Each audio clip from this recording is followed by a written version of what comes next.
আসসালামু আলাইকুম রহমতুল্লাহি বরাকাতু। অনেক ফেসবুক বন্ধু আছেন আমার সাথে, তারা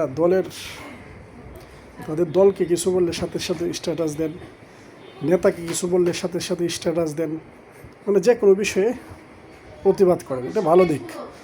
আজকে কয়েকদিন হয়ে গেল বাউল শিল্পী সে আল্লাহকে নিয়ে কটূক্তি করলো।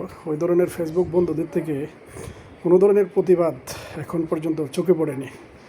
তাহলে কি আল্লাহ তাআলার সম্মান মর্যাদার থেকে নেতার সম্মান মর্যাদা আপনার কাছে বেশি হয়ে গেল? আল্লাহ তাআলার শানে কটূক্তি করা আপনার গায়ে পছন্দ হয় না, প্রতিবাদের জন্য আপনার মন কাঁদে না, দলের জন্য, নেতার জন্য, নেত্রীর জন্য আপনি সাথে সাথে জীবন দিয়ে দেওয়ার জন্য প্রস্তুত হয়ে যান। এটা তো কোনো মুসলমানের ইমানি দায়িত্ব না।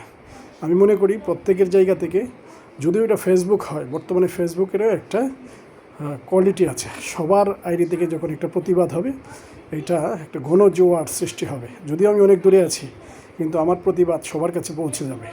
আশা করি সবাই সবার জায়গা থেকে ইমানি দায়িত্ব হিসাবে এই প্রতিবাদটা গড়ে তুলবেন ইনশাআল্লাহ।